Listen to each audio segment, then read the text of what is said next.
Bem, vamos agora começar com a segunda parte da aula de planejamento racional de fármacos, baseado em mecanismos de ação, ou seja, o que a gente chama de fármacos inteligentes. Bem, então obviamente nós vimos, que a gente tem muitos medicamentos sintéticos que foram produzidos, nos últimos anos, mas que tudo começou, na verdade, a partir de moléculas de origem natural. No entanto, o problema dessas moléculas de origem natural era justamente a sua complexidade.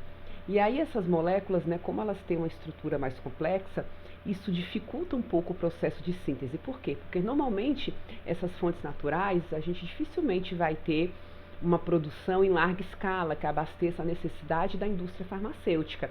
Então, muitas vezes, moléculas que são descobertas na natureza, os químicos sintéticos tentam reproduzi-las no laboratório, obviamente, dentro de um custo viável. E, no entanto, justamente em função da complexidade, que nenhum químico orgânico vai chegar aos pés da natureza, na questão da síntese. Então, a natureza produz moléculas mais complexas, produz principalmente com muitos centros estereogênicos, então isso é um desafio muito grande controlar todos esses centros estereogênicos, que a natureza, ela é antisseletiva, então ela vai produzir só o enantiômero que é ativo, mas a gente no laboratório químico nem sempre ele consegue isso, dentro dos recursos mais acessíveis. Então, normalmente se procura o quê? Se procura nessa molécula, dentro do laboratório, realizar modificações estruturais. Então, será que dá para simplificar? E a gente vai ver mais na frente que é a abordagem da simplificação molecular. Ou seja, você procura descobrir na estrutura da molécula quais são os grupos realmente importantes para a atividade farmacológica e se existem outras porções da molécula que seja supérflua, que não tem nada a ver com a atividade, só está lá enchendo linguiça, digamos assim, e atrapalhando a vida do químico sintético. E a gente só consegue identificar isso através dos estudos de relação estrutura-atividade. Então, o Taxol, ele foi, sem dúvida, um grande desafio para a química sintética, porque o paclitaxel, ele é um fármaco muito útil no tratamento do câncer, ele é inibidor ali do crescimento dos microtúbulos no processo de polimerização da tubulina. No entanto, como a gente já tinha falado em aulas anteriores, na aula de síntese, é uma molécula muito complexa para você sintetizar ela do zero, montar carbono por carbono do laboratório. Então, antes de se realizar modificações estruturais, e tentar simplificar, primeiro eu tenho que fazer, preferencialmente, estudo em relação à estrutura-atividade. Saber quais são os substituintes importantes para a atividade farmacológica, onde eu posso mexer, onde eu não posso mexer, o que eu posso tirar da molécula que é supérfluo. Então, baseado nesse estudo de relação à estrutura-atividade, percebeu-se, por exemplo, que essa N-acila é importante para a atividade, então não vamos mexer nela. Esse grupo lipofílico, que esse anel aromático também é importante, essa hidroxila livre também é necessária para a atividade. Perceberam que esse grupo acetil pode tirar sem prejuízo, sem perda de atividade, então ele não está participando lá da interação com o alvo molecular. Se a gente fizer uma redução dessa carbonila, vai aumentar a atividade, fazendo a redução dessa carbonila. Essa hidroxila ela pode ser esterificada, epimerizada ou até removida, então ela é supérflua para a atividade. Esse anel, essa oxetana é essencial para a atividade, então ela fica. E esse grupo benzoioxi, ele é essencial para a atividade. Então percebam, que você precisa inicialmente fazer um estudo de relação à atividade, isso não é fácil, tirando, colocando e testando. E aí você vai ver como eu posso simplificar a molécula. Então a gente vê o estudo de relação à atividade de uma molécula um pouco mais complexa, de um produto natural. E aí, como a gente já tinha comentado na aula de síntese, esses compostos possuem diversos centros estereogênicos e isso é uma dor de cabeça na síntese. Então, o Taxol foi conseguido obter ele a partir da semissíntese, que a gente viu lá a partir da desacetil 10-bacadina, que é encontrada em folhas de uma outra espécie do mesmo gênero, da família lá do Taxo brevifolia, a Taxibacata. E aí, esse núcleo, que é o mais difícil, conseguiu extrair isso das folhas dessa planta, dessa espécie que é do mesmo gênero, e em algumas etapas, né, com pequenas modificações, se chegou ao Taxol. Então é o que nós chamamos de semissíntese ou hemissíntese, né, uma parceria aí que é feita com a natureza para se chegar na molécula, né? Então a gente também tem essa abordagem de semissíntese que a gente já comentou na aula de síntese. E aí a gente vem para os alvos moleculares, né? Então, estudando, a gente já fala um pouco dos filtros desses alvos moleculares, né? Justamente para a gente não perder tempo. Então, assim, é importante a gente conhecer o processo fisiopatológico de uma doença, é a primeira coisa, né? Senão eu vou ficar testando igual no passado, igual no século passado, por tentativa e erro, né? Então, deu certo, fica, não deu certo, sem ter nem menor conhecimento do processo fisiopatológico. Então, conhecer esse alvo, né? E aí a importância, né, de conhecer essa doença, e também no caso de você fazer um screening virtual, né, essa triagem, de você utilizar alguns filtros, como a gente viu na aula passada, para não perder muito tempo, né? Não perder muito tempo com moléculas que podem dar falso positivo para a atividade biológica. A gente falou que é os garbages, né, os lixos estruturais, como também usar a regra de Linsky na medida do possível para evitar selecionar moléculas que vão dar dor de cabeça lá na frente no processo de biodisponibilidade, que vão ter baixa absorção, né, e até a gente chegar nos filtros tridimensionais, né? Então, até você chegar a uma molécula que deu match. Então eu fico brincando, né? Você está lá no Tinder e você tem lá o primeiro filtro que você coloca: faixa etária, preferência por sexo, distância, né? Então tem lá algumas configurações que você vai inserir dentro do Tinder. Então vai aparecer um monte de gente, vai aparecer para você, só que ali poucas pessoas vão realmente ser adequadas para o seu perfil. E aí você vai começando os filtros, né? Então você coloca um filtro inicial que você consegue inicialmente, né, com faixa etária lá e distância, né, e opção, né, por gênero. E aí você vai aparecer um monte de opção que não é viável para você, que não deu match, né? Que aí você vai o que, manualmente, você vai olhando, né, aqueles perfis, você entra, vê a questão estética te agrada, se a questão de gosto, né, a questão do que a pessoa pensa, a questão ideológica, política, enfim, porque gosta de cachorrinho, gosta de esporte. E aí você vai traçando os filtros próprios, né, até você chegar lá e dar o match. Então, digamos que nesses triagens virtuais você deu match, aí você dá alguns matches, digamos assim, achei 10 indivíduos aqui interessantes no Tinder. Beleza. E aí você vai, obviamente, conversar um pouco mais com esses indivíduos e ter um date, né? Então, desses 10 matches, desses 20 matches, você não vai, eu acho meio complicado você ir para o encontro, encontrar os 10 ou encontrar os 20, né? Então você vai selecionar ali os que você achar, né, mais adequado para o seu perfil, para aquilo que você busca, né? E aí você vai ter o date. E aí desses dates, né, você vai sair lá com o indivíduo, com a pessoa, e pode ser que seja legal, pô, é realmente aquilo mesmo, a pessoa ela é realmente interessante, né?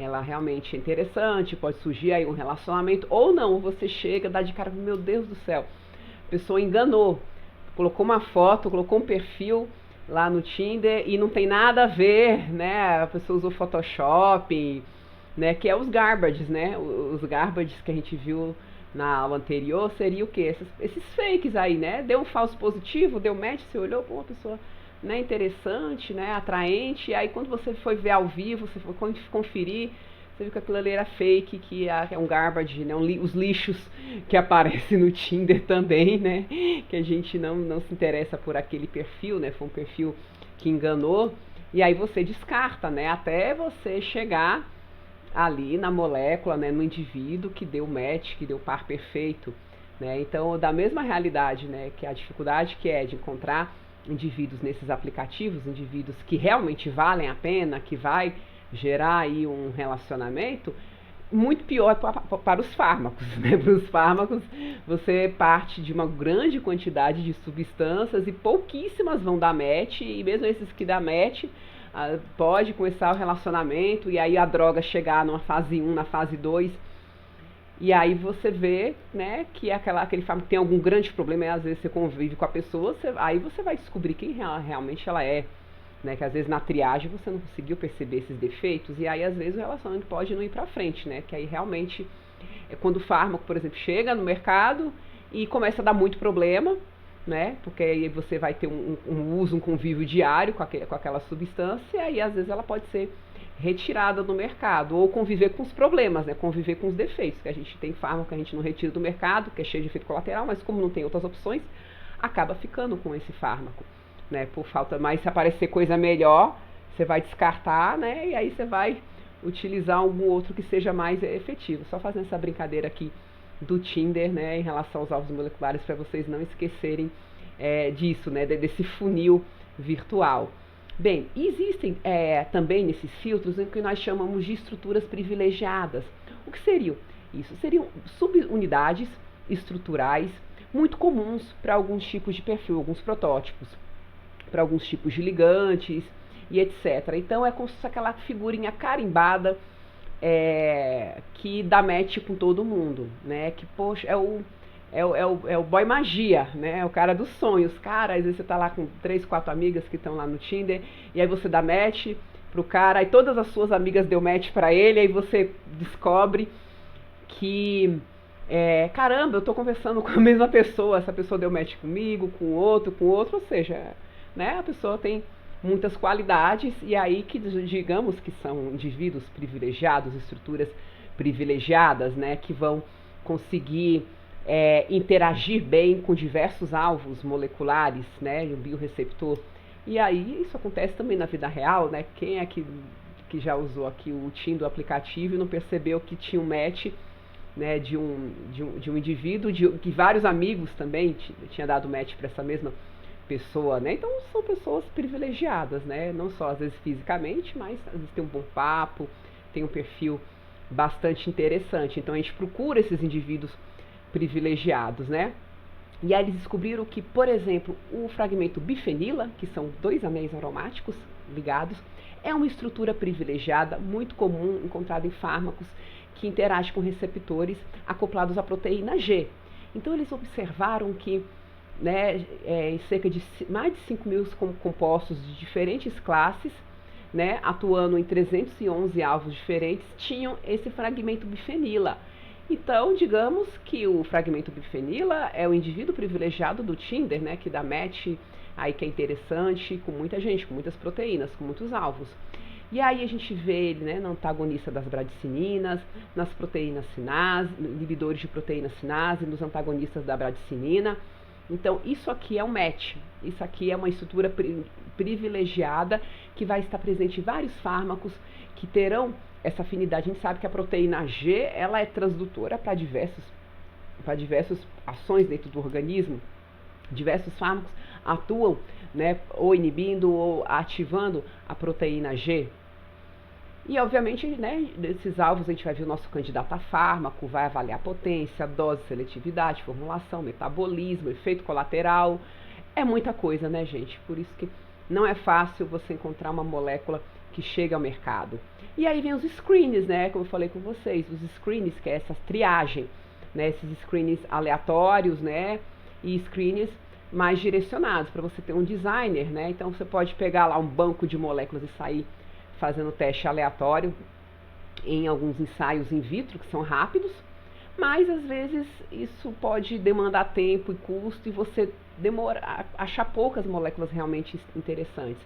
Então, é importante usar um design racional, né? Um design onde você utiliza ferramentas da química computacional que vai fazer com que o seu filtro, né, encontre moléculas mais seletivas, mais interessantes para a atividade. Então, você vai colocar um filtro lá no Tinder, se eu colocar de 18 a 70 anos, caramba, vai aparecer um monte de gente, né? Eu não quero, eu não sou chegada ao novinho, eu não quero uma pessoa mais velha, então filtra, coloca ali uma faixa etária mais restrita, né, já que você não é muito chegado nos extremos, mas tem indivíduo que atira para todo lado, né, que está dentro. Então, esses screens aleatórios, claro, se você tem uma janela muito grande, vai aparecer de tudo. Então, é mais difícil você encontrar alguma coisa interessante quando sua janela é muito grande. E aí você pode, obviamente, limitar isso através daqueles filtros que nós falamos, mas também aquela coisa, se você filtrar demais, você vai acabar ficando sozinho, vai ficar tão seletivo, que você pode, nesse momento, descartar aí indivíduos que sejam interessantes, mas que você colocou, de repente, eu coloquei a idade até 40 anos e tem um cara super legal de 41 anos. Ele não vai entrar, porque você colocou no seu filtro que é 40, e o indivíduo que vai ser excluído do seu filtro tem 41. Então, é esses riscos que a gente corre, né, quando a gente coloca esses filtros, que eu já comentei com vocês, né, quando a gente usa a regra de Lipsky como filtro, e se a molécula tiver uma massa de 510, ela está fora, porque ela passou de 500, tá? E às vezes a molécula de 510, né, de massa molecular de 510 Daltons, seria uma molécula excepcional, mas meu filtro colocou ali a regra de Lipsky, então por isso que a gente tem que ponderar um pouco esses filtros. E aí a gente tem, né, os screens, né, de alta escala, que são experimentações in vitro, em alta escala, literalmente, onde você vai usar testes in vitro como a inibição, concentração de inibição inibitória, né, no caso para micro-organismos, você vai ver esse teste do MIC, né, determinação de citotoxicidade. Então hoje existem computadores acoplados, né, alguns equipamentos que vai testar um monte de substância nessas plaquinhas, né, desses pocinhos, e aí você já consegue fazer uma triagem aí de um grande número ou de extratos, que também se faz muito isso com extratos vegetais ou substâncias isoladas, tá? Mas é importante que você passe pelo virtual primeiro para depois você levar isso para a bancada. Então, às vezes, esses screenings de drogas, você começa lá de dezenas de milhares de compostos, até você chegar ao candidato, chegar a uma droga, realmente é um caminho muito longo quando você consegue chegar.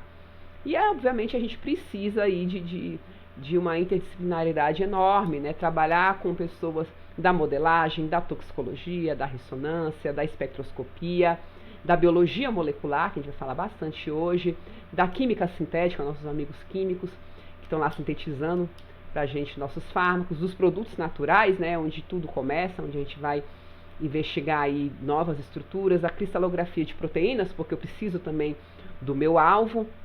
Enfim, é um campo muito extenso, a gente não trabalha sozinho de forma alguma no desenvolvimento de fármacos.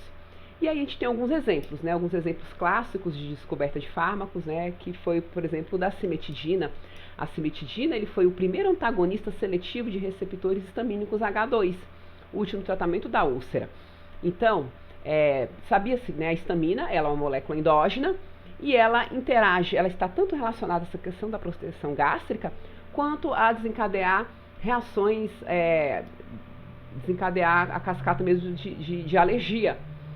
Né? Mas e aí? O que é que o estômago tem a ver, né, com essa questão, né, de reações anafiláticas?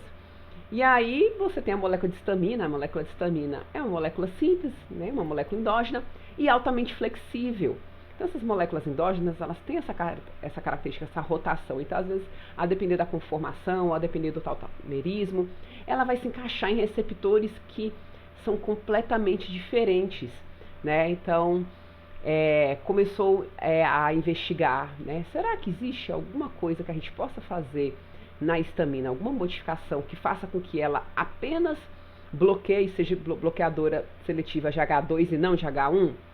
Né? Porque se você conseguir um bloqueador específico, né, do antagonista específico do receptor envolvido com a úlcera gástrica, seria ótimo. E aí, mais ou menos há mais de 40 anos, não se tinha ainda esses receptores isolados. E aí, como eu falei com vocês, quando você não tem cão, caça com gato. Quando você não tem receptor, caça com a molécula. E aí, vamos fazer modificações, vamos investigar o que é que a histamina tem e o que a gente pode fazer para que um derivado dela seja seletivo a um desses receptores. Então, eles começaram, né? Imaginaram, tinha a teoria que existiam dois tipos de receptores, eles chamaram de H1 e de H2. Chamaram de H2 os receptores da histamina que estavam ligados à prevenção da úlcera gástrica. Tá? Então, será que se a gente introduzir algumas modificações na molécula de histamina, a gente consegue uma seletividade? Uma vez que naquela época não se tinha ainda toda a tecnologia de hoje, você poder ter lá o receptor bonitinho, a estrutura tridimensional e desenhar a molécula para encaixar direto na fechadura. E aí eles começaram, né, a observar que a histamina, ele exibia, né, um fenômeno da tautomeria, né? Ou seja, essa tautomeria, né, você tem aqui esse hidrogênio, ele pode, né, ele pode estar tanto nessa posição como nesse nitrogênio. Então, esse equilíbrio tautomérico, ele era algo característico da molécula de histamina. E aí eles perceberam, será que essa questão da seletividade com o receptor H1 e H2 tem a ver com a tautomeria? Bem, e aí o que eles fizeram? Vamos sintetizar aqui um derivado da histamina que fixe uma das formas tautoméricas. E aí a gente testa, porque se uma forma da tautomérica dessa mostrar seletividade, a gente está no caminho. E foi o que eles fizeram. Então eles começaram a observar que a distância entre esse nitrogênio desse anel e esse grupo amina era uma distância A, em Angston, e quando ele estava na outra forma tautomérica, aqui, nessa outra forma tautomérica, essa distância aqui era uma distância B, tá? Quando o hidrogênio estava aqui. Então eles perceberam que né, a gente tem aqui diferentes distâncias desse nitrogênio terminal em relação, né, a esse par de elétrons desse nitrogênio não hidrogenado. Então esse aqui não hidrogenado nessa posição era uma distância menor em Angston, e quando a molécula estava não hidrogenada, esse nitrogênio estava aqui sem o hidrogênio, ele já tinha uma distância maior. Bem, e se a gente conseguir fazer uma modificação para acabar com o equilíbrio tautomérico e chegar em uma das formas e ver o que acontece? Então eles introduziram uma metila. Introduziram a metila e fixou. Beleza, então sintetizaram inicialmente a metilhistamina para investigar essa questão se o tautomerismo tinha a ver com a seletividade H1 e H2. E aí eles fixaram, né, e aí o equilíbrio ficou, né, predominantemente nessa forma tautomérica, quando eles colocaram a metilhistamina, e aí observaram que nessa forma aqui era a forma seletiva para H2.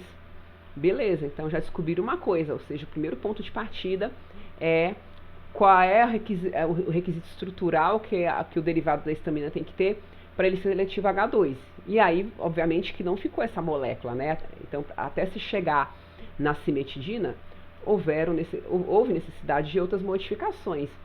Então, eles perceberam isso, né? Então, por razões da cimetidina possui um núcleo imidazólico, né? Apresenta esse grupo metila, favorece a forma tautomérica necessária para o receptor H2. E aqui a gente tem, né?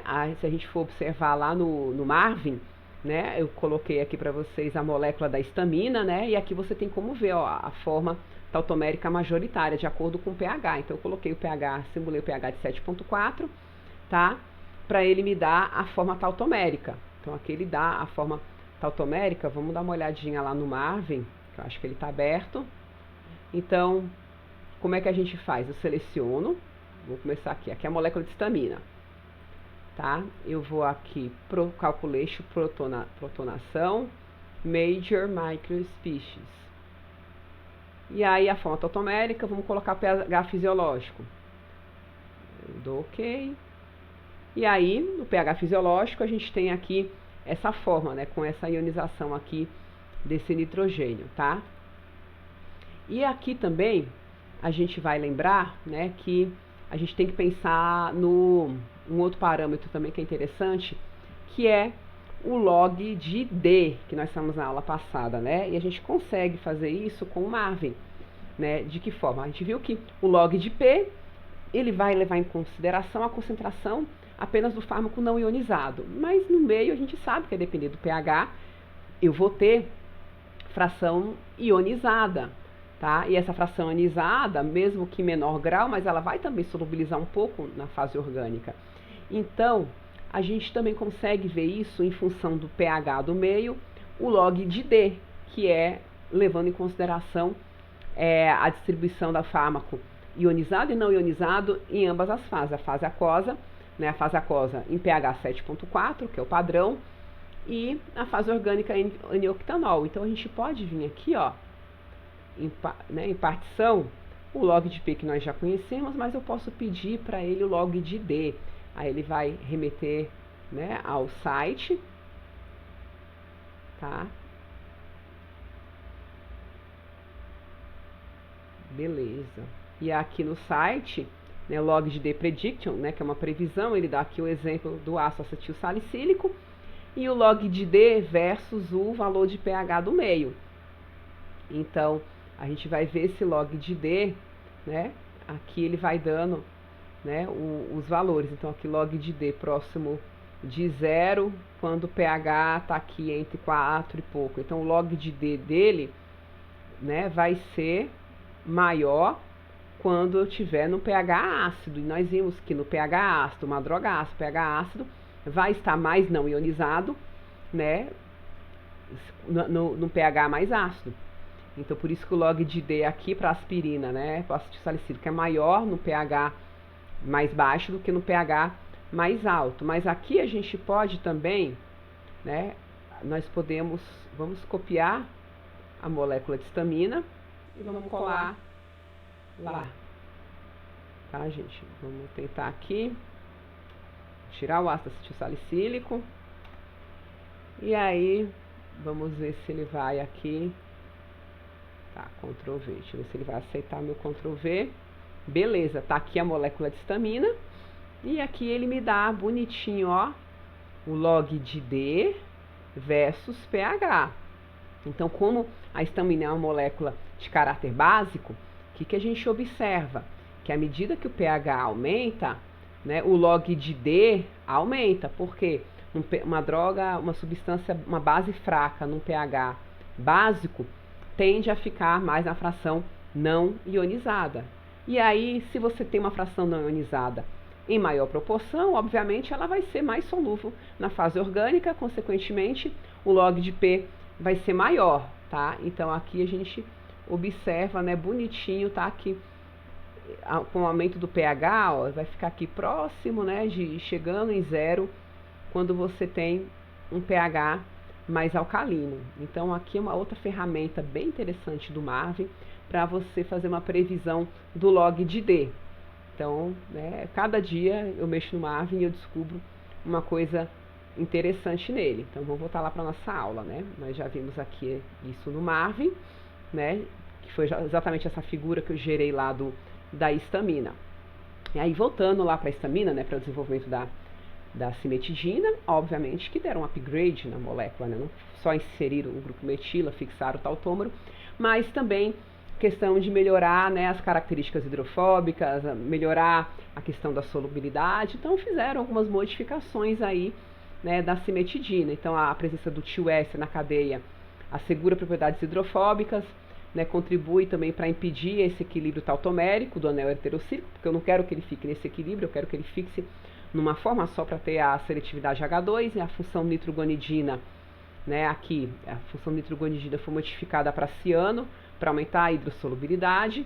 Então aqui de nitro foi para ciano, né? Então todas essas modificações tentando chegar numa molécula não só H2 seletiva, mas também que a gente tem que pensar na biodisponibilidade oral. Bem, aí outra abordagem também de fármacos inteligentes, né, foram os antirretrovirais, né, o aciclovir, né, que o planejamento dele se originou agora, a gente está pensando o quê? No micro-organismo. Então, no exemplo da cimetidina, né, a gente conheceu o processo fisiopatológico da úlcera envolvidos lá com o receptor H2. Resolvido o problema. Só que agora a gente está pensando no patógeno, né, que é um vírus.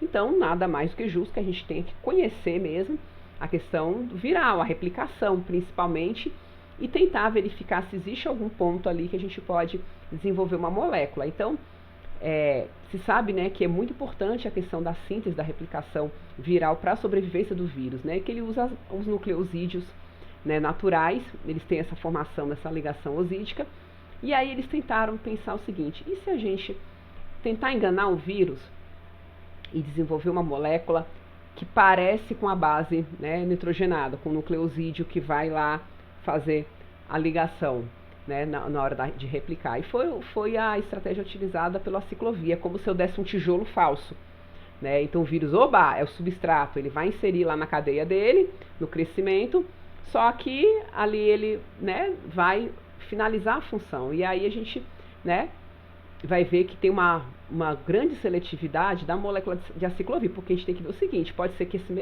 essa mesma via sistema enzimático de replicação também pode ter no ser humano. e se for muito parecido com seres humanos e o alvo e o patógeno, a gente vai ter a toxicidade.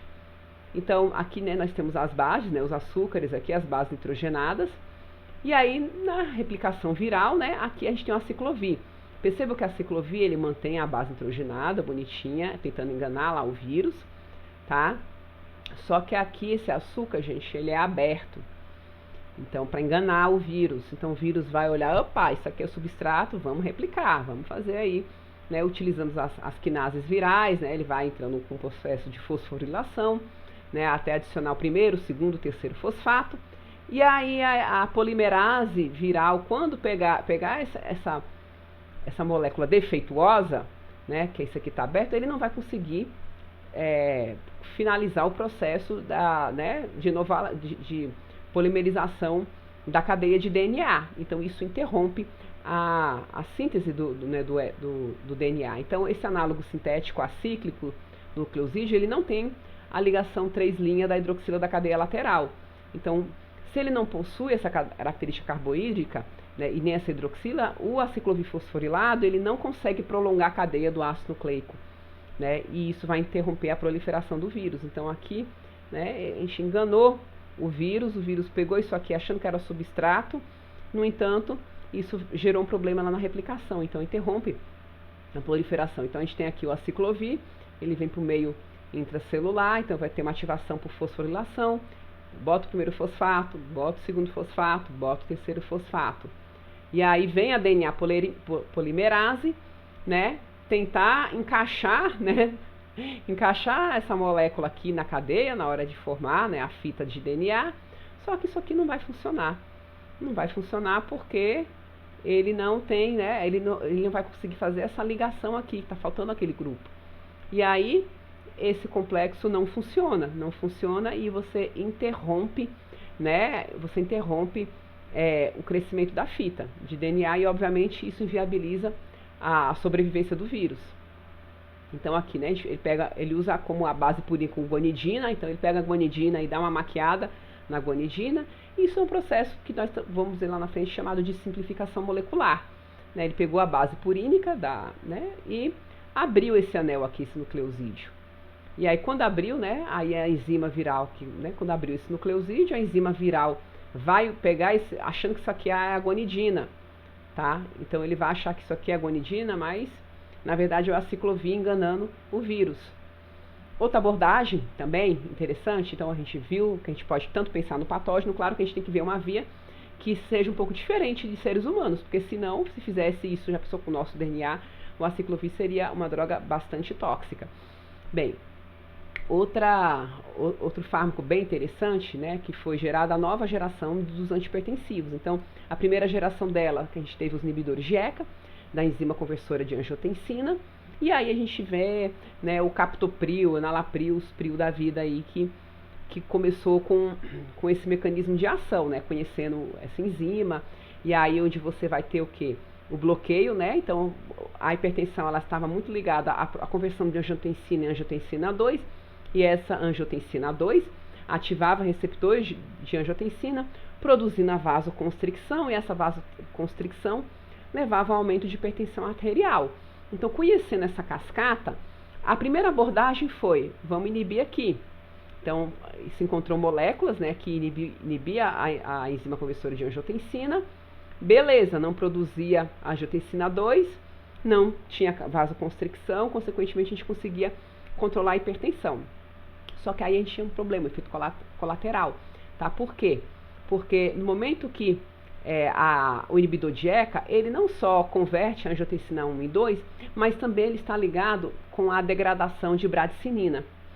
Então, essa enzima inibidora de ECA, ela não é exclusiva dessa via, né? Ela tinha um outro papel fisiológico importante, que era a degradação da bradicinina. Então, o que acontecia? Se a ECA está inibida, a bradicinina ela vai aumentar a concentração. E esse acúmulo de bradicinina trazia o efeito colateral clássico do captopril, que é a tosse.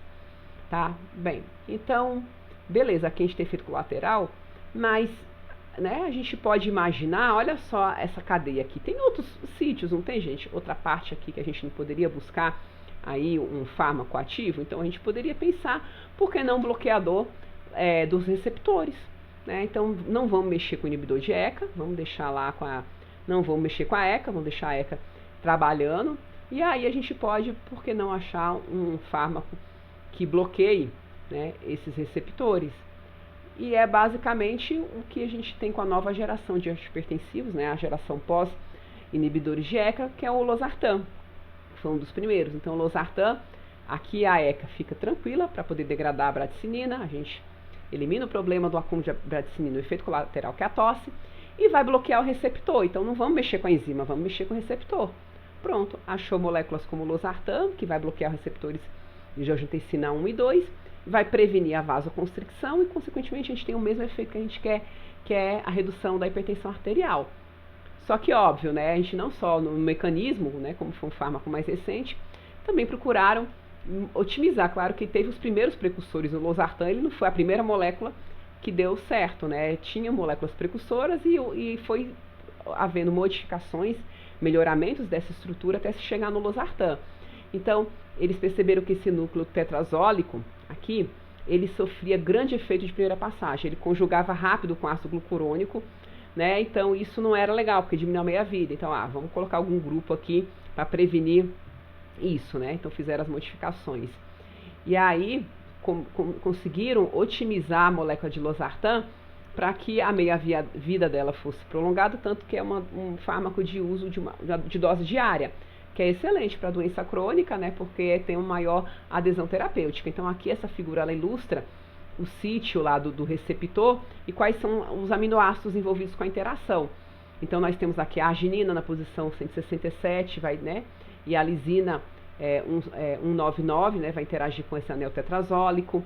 Aí a gente tem aqui essa valina, né, 108, vai ter uma interação hidrofóbica com esse anel aromático. A serina, 109, né, ligação de hidrogênio com essa hidroxila. Aqui nós temos, né, a asparginina, a fenila também, com essa mesma, a fenilalanina na posição 301. Também vai ter uma interação hidrofóbica, a gente vai falar das interações mais na frente com esse anel aromático, tá? O triptofano também. Então aqui é mais ou menos quais são os pontos de interação do losartan com o receptor da angiotensina. Bem, e hoje, né, diversos alvos estão sendo buscados para as mais diversas doenças possíveis. Então, a pesquisa em base de biologia celular, molecular e patologia é muito importante. A bioinformática, sem dúvida, e a genômica têm sido fundamentais para se ampliar a descoberta de novos alvos terapêuticos e, obviamente, moléculas inovadoras, né? Só que, obviamente, esses alvos eles têm que ser validados, são realmente úteis para desenvolver um fármaco. Então, a gente tem uma abordagem integrada, utilizando os screens das bibliotecas de extratos, né, bibliotecas de produtos naturais, bibliotecas, né, de substâncias, lá do PDB, por exemplo, ou do PubChem, até você, né, chegar num planejamento racional. Então, qual é a demanda hoje no cenário nacional? Né? As doenças tropicais, por quê? Porque os países desenvolvidos, eles não vão ter interesse em desenvolver moléculas. A gente vê que fármaco é muito caro o desenvolvimento para doenças que não são, do ponto de vista epidemiológico, não são importantes para esses países. Então, hoje, né, no Brasil, existem as linhas, né, de pesquisa de doenças negligenciadas, né, que são basicamente esses antiparasitários, né, ou esses outros, como doença de Chagas, esquistossomose, leishmaniose, malária, febre amarela, tá? Então, hoje se procura estudar no Brasil, né, questão nacional mesmo, dessas doenças negligenciadas, e existem alguns alvos que vêm sendo investigados, como a gliceraldeído 3-fosfato desidrogenase do Trypanosoma cruzi. Ele tem sido um alvo bastante investigado para o tratamento, né, da doença de Chagas. A HPDH do Trypanosoma cruzi também, né, em complexo com a cumarina. Né? Então, hoje, né, existem alguns grupos de pesquisa no Brasil que estão focados nessas doenças parasitárias. Outras enzimas parasitárias, a adenina fosforribosiltransferase da leishmania, a superóxido dismutase do Schistosoma mansoni. Enfim, a gente tem também aí uma demanda própria que só nós mesmos para buscar moléculas que sejam úteis nessa terapêutica. E, obviamente, uma demanda mundial que nós temos, o que, gente? O coronavírus. O coronavírus é uma preocupação de todos, né? E aí eu queria mostrar para vocês esse site, esse NextStrain. Ele mostra, né, em tempo real, principalmente a questão da codificação de formas mutantes, né, de alguns patógenos. Então aqui, se a gente vai entrar na página do nextstrain.org, a gente vai ver o SARS, né, o CoV-2, como tem aumentado o número, né, de codificação desses genes. Então aqui a gente vai Latest Global Analysis, e aí a gente vai ver, né, o tanto, né, mais ou menos 3.687 genomas já identificados, né, para o coronavírus, de dezembro de 2019 até outubro de 2020. Então vamos dar uma entrada, né, e aqui é a distribuição global desse genoma. Então é um site bem legal. Eu já deixei ele aberto aqui para a gente entrar aqui. Então a gente entra aqui no NextStrain, tá? E claro que o coronavírus ele é destaque, né? E aí a gente pode explorar aqui alguns patógenos, tá vendo? Zika, dengue, né? Influenza, né? A tuberculose, Zika na Colômbia, tá? Né? Ebola, né? Então aqui a gente tem alguns que estão em destaques, tá? Mas vamos, né, explorar aqui em tempo real o que a gente tem hoje, né, para o coronavírus. Então é isso, gente. Olha só o tanto, né, mais de 3.000 genomas que já foram, né, codificados desde o início da pandemia. Aqui ele mostra por país, né, tá? Se eu colocar aqui os mais diversos genomas, aqui a gente pode ver aqui, né, por país. E aí a gente pode colocar aqui em vários formatos, né, formato radial, aqui vai colocar, né, em termos aqui os mais diferentes, com código mais diferentes, e aqui uma linha do tempo, tá? Aqui a gente pode colocar também como a linha do tempo, né, desde quando surgiu lá em dezembro até os dias de hoje, né, a gente vai vendo aqui os diferentes genomas, né, que foram encontrados pro coronavírus, tá? Mas se a gente colocar aqui nesse formato radial, que é bem legal, a gente pode também colocar, né, uma animação aqui. Essa animação ele vai mostrando desde do primeiro genoma até os dias atuais, né? Então vamos colocar aqui para vocês verem essa animação. Então aqui, peraí, deixa eu dar um reset, que aí vocês vão ver. Aqui, presta atenção nesse formato e presta atenção que vai surgir aqui na China. Tá? Os primeiros casos a gente vai ver como foi se expandindo para o mundo, né, a codificação desses genes. Então vamos lá. Começando aqui na China, a gente começa aqui, né, observando os primeiros. E aí a gente vai vendo Tailândia, né, aí começando aqui na Europa, Austrália, Canadá, Estados Unidos, Brasil ainda, né? Ainda não. E aí foi a Rússia, e a gente vai observando, né, o avanço. Que ele parou. Tá. Aí agora o Brasil, né? E a gente vai vendo essa animação aqui, ó. À medida que foram codificando os genes do coronavírus, né, pelo mundo. E aí vai mostrando que é bem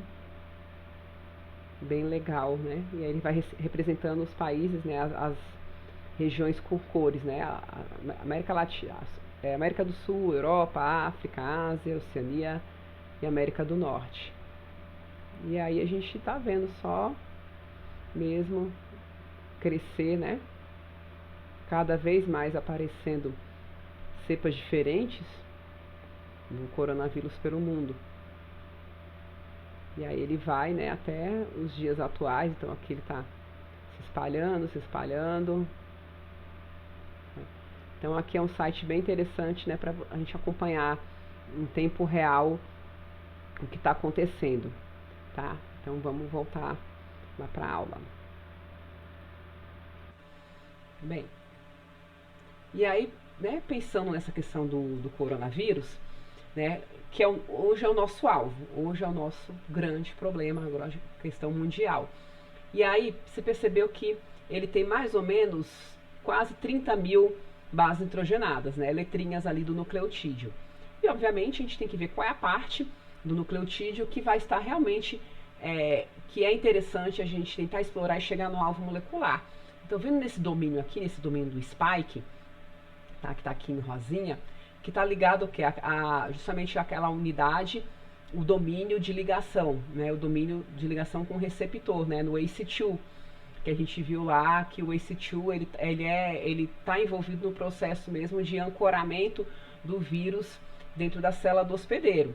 E aí, estudando, né, essa região aqui de spike, né, essa subunidade 1, a gente começa, né, a observar a questão da comparação do sequenciamento de outras SARS, né, aqui de seres humanos, no nosso caso da Covid-19, tá? Aqui ele mostra o sequenciamento, o alinhamento da proteína, com alguns outros hospedeiros, como a gente tem aqui dos morcegos, né, do pangolim, que a gente vai ver, né, a questão do pangolim que tem uma grande similaridade, né, e com outras SARS, que não é uma Covid-2, mas uma SARS anteriores, e também SARS anteriores em outras amostras de morcego. Então, a gente, né, fazendo todo esse pareamento, né, aqui dessas bases nitrogenadas dessa região aqui da subunidade, né, desse domínio importante aqui do spike, né, importante aqui esse domínio ligado ao ACE2.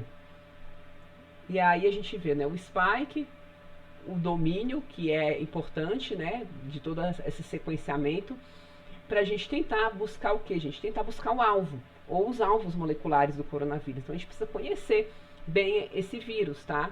E aí eles começaram a observar que o do pangolim, né, tem uma grande similaridade, e ele tem um grande potencial, e a gente não sabe, por exemplo, se essas mutações que vêm acontecendo, se essas mutações acontecem em outros indivíduos hospedeiros, como pangolim, como morcegos, ou em seres humanos. Então isso é um grande questionamento que se faz. Será que daqui a algum tempo a gente não vai ter um SARS mutante vindo do pangolim, vindo de morcegos, e que possa trazer outro caos, né, que a gente está vivendo hoje? Então se tem hoje bastante estudos nesse sentido, né, de possíveis hospedeiros, né, dos pangolins, que são encontrados, né, principalmente na Malásia, serem hospedeiros de outras formas de SARS, e a gente tem medo, né, de daqui a um tempo vir aí uma outra onda, um outro SARS, que, né, tenha tanto problema que nós temos hoje um coronavírus. Hoje, se a gente for ver o coronavírus, né, ele tem cerca de 30 mil bases, né, que vai codificar 29 proteínas, né, que é da região ali, a região codificável, né. E aí, dentro da região, a gente tem, né, o Open Read Frame, que é a parte realmente ali do DNA, que é a parte que é traduzida, né? E aí esse Open Read Frame, ele vai codificar uma poliproteína, né? Ele vai codificar 16 diferentes proteínas, e hoje essas 16 proteínas são alvos, né? São alvos ali de possíveis fármacos. Então estão estudando a função de cada uma dessas proteínas e verificar quais delas poderia ser um alvo molecular útil. Tá? Então aqui estão as 16, né? E eu vou só falar, exemplificar, né? Tem esse vídeo no YouTube que detalha bem isso, mas eu vou só dar alguns exemplos de algumas que têm um potencial maior. Então a NSP1, ele é o inibidor da tradução do hospedeiro, né? Então ele vai inibir o processo de tradução do hospedeiro pela interação com a subunidade ribossômica 40S. E aí os RNNs mensageiros virais, né, não são suscetíveis à clivagem do RNA, mediado por SNP1, graças à presença de uma sequência. Então, ao suprimir a expressão desse gene do hospedeiro, né, facilita a expressão do gene viral, o que vai, né, ter a questão nas células infectadas, invasão e a resposta imune do hospedeiro. Então, estão tentando, é um alvo promissor, né? É um alvo promissor essa proteína.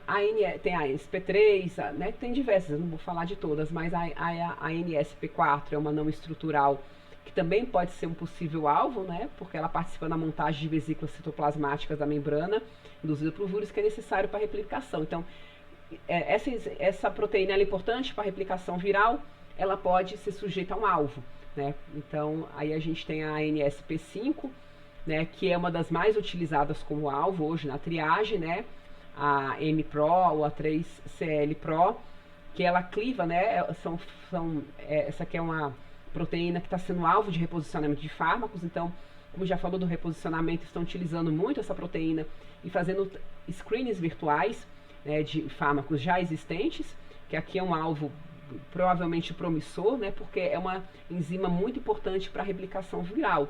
Então, é uma das mais investigadas, né? Ela cliva o C-terminal da poliproteína em 11 locais, né, e reconhece substratos. Então, essa daqui é uma das queridinhas, uma das mais investigadas. A gente também tem a NSP12, né, que é a RNA polimerase, que juntamente com a NSP7 e P8 pode também conferir a processabilidade da síntese proteica do RNA. E aí, o Remdesivir tem sido utilizado, né, como fármaco teste para essa enzima, né, ou para essa proteína. A 16, né, que é a metiltransferase, ela também pode ser investigada como alvo porque ela já tem um papel diferente. Ela dribla o nosso sistema imunológico realizando reações de metilação. Então, isso daqui é o que engana o nosso organismo. O nosso organismo permite que esses vírus se adentrem, né, e comece o processo de replicação, né? Então, eles vão driblar o nosso sistema imunológico a partir da metilação, né, da metiltransferase. Então, essa enzima também seria um possível alvo para a gente tentar, como é que se diz, fazer com que o nosso sistema imunológico, né, não deixar o vírus se esconder no nosso corpo, se esconder das nossas células de defesa.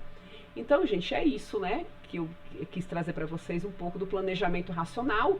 E, claro, o coronavírus, a gente vai ter cenas de muitos capítulos até a gente conseguir controlar essa pandemia, né? Então, a gente tem aqui um resumo, né? Que a gente precisa de ensaio pré-clínico, clínico, para desenvolver medicamento, né? E a gente está nessa corrida, né? Isso aqui você não faz na urgência que é a pandemia. Por isso que essas estratégias, né, de triagem virtual, de reposicionamento de fármaco, elas são imprescindíveis no momento atual que a gente tem. E, obviamente, sem o conhecimento da biologia molecular, sem o conhecimento da bioinformática, com certeza a gente não chegaria no nível de conhecimento que nós temos hoje.